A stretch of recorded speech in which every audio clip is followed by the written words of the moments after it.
सिंध के तले जोड़ीदा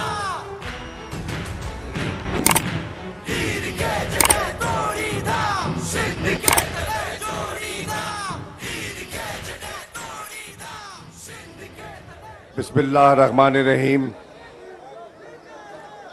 सदर पाकिस्तान तहरीक इंसाफ सूबा सिंध अली जैदी साहब, सेक्रेटरी जनरल पाकिस्तान तहरीक इंसाफ जनाब असद उमर साहब, हमारे आज के मेज़बान मेंबर कौमी असम्बली व वफाकी वज़ीर जनाब मोहम्मद मियाँ सुमरो साहब, मोहतरमा मलिया बीबी साहिबा, सिंध की तंजीम और जैकबाबाद के बाशऊर साथियों राजा जकरानी साहब, अस्सलाम वालेकुम। बहुत बातें हो गई और हम सुबह से निकले हुए हैं। मैं चंद मिनट आपसे बात करूंगा। बेटा सुन लें, एक सेकंड, 5 मिनट खामोशी से बात सुन लें ताकि मेरा आने का मकसद पूरा हो जाए। साथियों, आज मोहम्मद मियाँ ये रोना रो रहे थे कि जैकबाबाद के साथ नाइंसाफी हो रही है, महरूम इलाका है, पसमानदा इलाका है, हेपेटाइटिस के शिकार लोग हैं और इनको इनका हक नहीं मिला। दुरुस्त कह रहे थे, दुरुस्त कह रहे थे। सवाल ये है, इसका हिसाब किसने देना है? इसका हिसाब उन शख्सियात और उन कुव्वतों ने देना है जो सिंध पर हुक्मरानी 15 साल से जमाए हुए हैं। आज वो पाकिस्तान के हकूक की लड़ाई लड़ने का इरादा उसका इजहार कर रहे हैं और पाकिस्तान और पंजाब और इस्लामाबाद जाने से पहले सिंध के लोग कह रहे हैं, इस्लामाबाद जाने से पहले जरा सिंध का आईना तो हमें दिखा दीजिए ताकि हम देख लें कि इन 15 सालों में आपने सिंध के चेहरे को कितना सजाया है, सिंध के बासियों के चेहरे पर कितनी मुस्कुराहट दिखाई दे रही है। मेरे सिंध के बाशऊर सिंधियों, आप सियासी बसीरत रखने वाले लोग हैं। चाहे अयूब खान का दौर था, चाहे ज़िया-उल हक का दौर आया, सिंध के लोगों ने कभी हौसले पस्त नहीं किए, बड़ी जवामर्दी से मुकाबला किया, अपनी मंजिल की तरफ बढ़ते चले गए। लेकिन अफसोस, जिन्होंने यहां सिंध के लोगों के लिए कुर्बानियां दी और उम्मीद का दिया जलाया, आज कहते हैं ना, इस घर को आग लग गई घर के चिराग से। आज अगर सिंध अंधेरे में डूबा हुआ है तो उसकी जिम्मेदार सिंध की मौजूदा कयादत है, जिसने पिछले 15 साल से सिंध को इतना बेदर्द अंदाज में लूटा है। सिंध के हकूक की आवाज हम बुलंद न करते, अगर हमें सिंध के बासी मुतमईन दिखाई देते, अगर सिंध के लोग खुशहाल दिखाई देते, तो सिंध के हकूक की तहरीक की जरूरत न थी।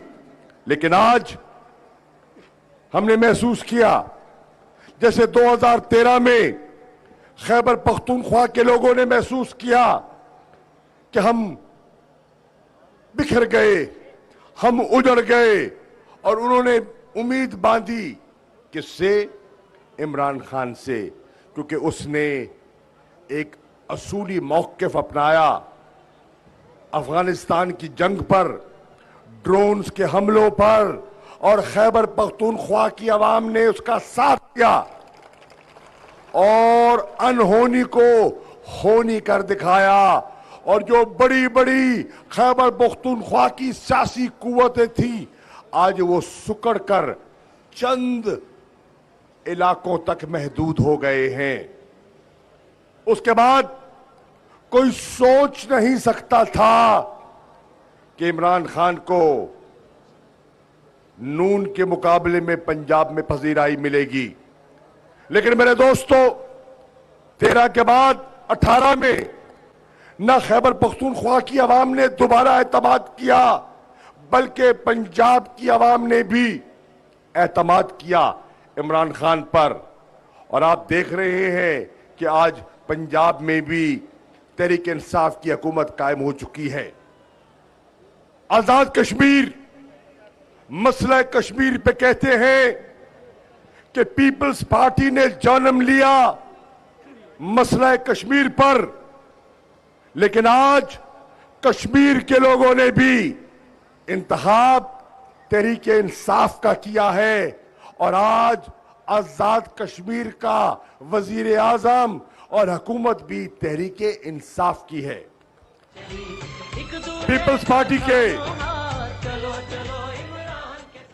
पीपल्स पार्टी के बाशऊर कारकुनों और पीपल्स पार्टी में बाशऊर कारकुन मौजूद हैं।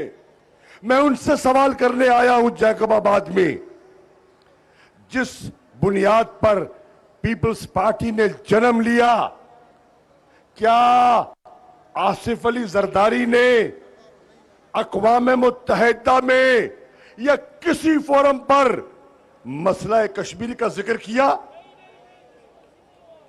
इमरान खान ने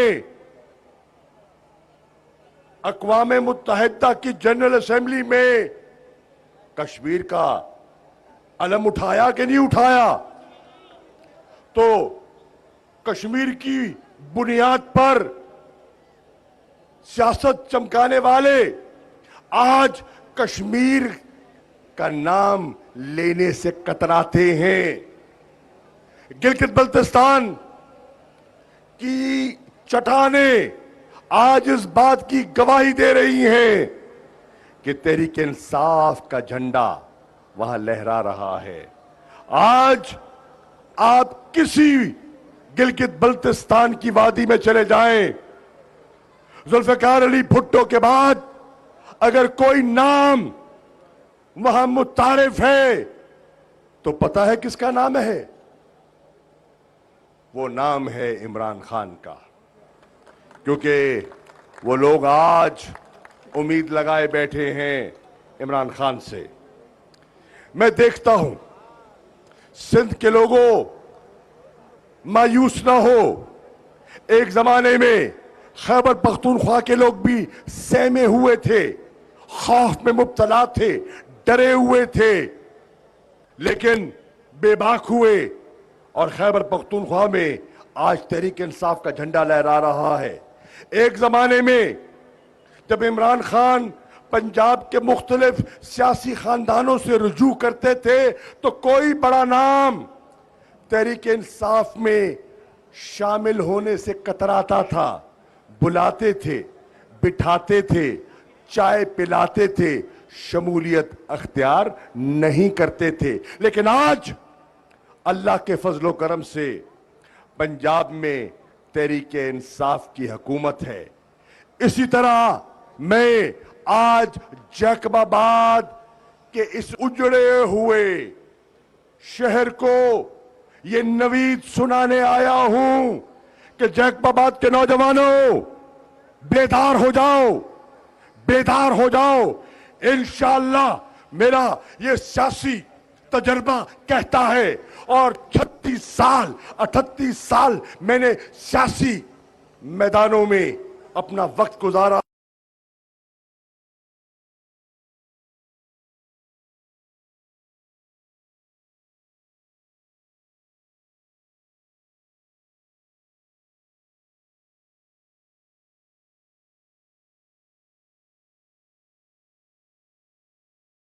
एक सेकंड बेटा, एक सुन लो मेरी बात। क्या कोई सोच सकता था कि अल्ताफ हुसैन को कराची में खड़े होकर कोई ललकारेगा? कोई जुर्रत नहीं करता था। इमरान खान ने अल्ताफ हुसैन को ललकारा और आज अल्ताफ हुसैन का सियासी वजूद कराची में मिट गया है। इसी तरह अंदरूने सिंध और इंटीरियर जो सियासी शऊर और बसीरत रखने वाला इलाका है, मैं उम्मीद करता हूं कि सिंध के दूर अफ्तादा इलाके इंशाअल्लाह एक नया फैसला करने वाले हैं, एक नए अज़्म का, एक नए इरादे की कमर बांध चुके हैं। और वो है कि इंशाअल्लाह सिंध में हम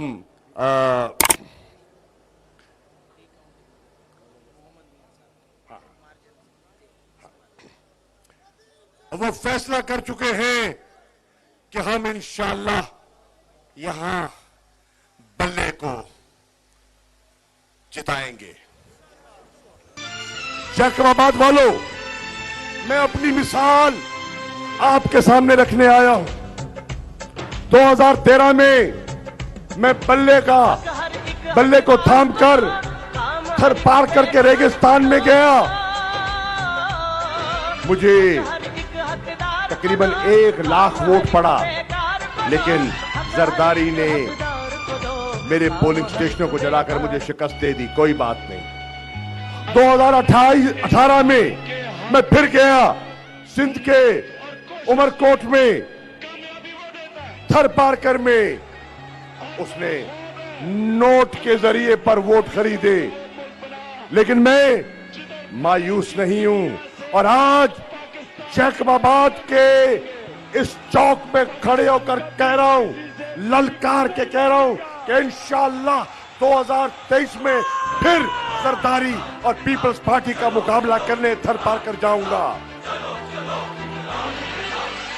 तो मेरे दोस्तों, आप अल्लाह पे भरोसा कीजिए और मुझे यकीन है कि आपकी ये मुसलसल जदोजहद है वो कामयाब होगी। सुमरो साहब को हराने के लिए क्या कुछ नहीं किया गया, क्या कुछ नहीं किया गया। दोबारा गिनतियां हुई, सब कुछ हुआ और अल्लाह ताला ने इनको इज्जत दे दी थी।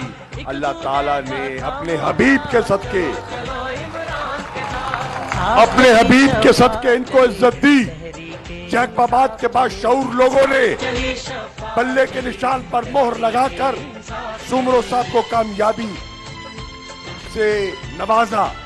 इंशाअल्लाह मुझे यकीन है कि जैकबाबाद के लोग इंशाअल्लाह 2023 में भी बेहतर फैसला करेंगे और सिंध को इस गुलामी के तौक से आजाद करवाएंगे। क्या आजादी की इस तहरीक में तुम इमरान खान के साथ चलने के लिए तैयार हो? नहीं, अभी भी लगता है डरे हुए हो। जैकबाबाद डरा हुआ है, जैकबाबाद सहमा हुआ है, जैकबाबाद बुझा हुआ है। नहीं डरते। कौन कहता है नहीं डरते? तो फिर आवाज क्यों नहीं निकलती? क्या सिंध से जरदारी राज को मिटाने के लिए मैदान में निकलोगे, लड़ोगे, बढ़ोगे, तहरीक-ए-इंसाफ का झंडा हाथ में थामोगे, तब्दीली का निशान बल्ले पे मोहर लगाओगे, तो इंशाअल्लाह सिंध भी आजाद होगा, इस गुलामी से आजाद होगा। जैकबाबाद के लोगों और जैकबाबाद के नौजवानों, इस पैगाम को एक एक तालके में और एक एक गोठ में फैला दो और यकीन है मुझे कि इंशाअल्लाह जो मेरी सियासी निगाह देख रही है वो मंजिल करीब है, वो मंजिल करीब है। जिसका परसों जिसका इंतजार था वो तुलू होने वाली है। आओ मिलकर दुआ करें कि अल्लाह ताला इमरान खान को ये मौका दे कि इस मायूस कौम को अपने पांव पर खड़ा करने में कामयाब हो जाए। अल्लाह ताला इमरान खान को ये मौका इनायत करे कि इस कौम को बेदार कर दे, इस कौम को आजाद कर दे, इस कौम की खुददारी को और इस कौम के ज़मीर को जगा दे। मैं इन अल्फाज के साथ सुमर साहब आपका, जकरानी साहब आपका और आपके तमाम कारकुनों का, पीटीआई की तंजीम का अपने दिल की अता गहराइयों से शुक्रिया अदा करूंगा। और आज मैं सुबह से तकरीरें कर रहा हूं, मेरा गला बैठ गया है, तुम्हारा हौसला तो नहीं बैठा। जिसका हौसला बुलंद है वो हाथ बुलंद करे, जिसका हौसला सबका बुलंद है, हौसला बुलंद है, इरादा पुख्ता है।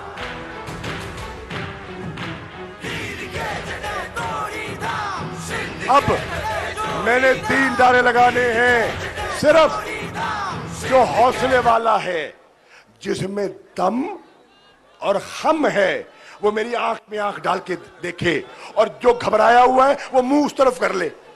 फेर लो मुंह, फेर लो, फेर लो, फेर लो, फेर लो।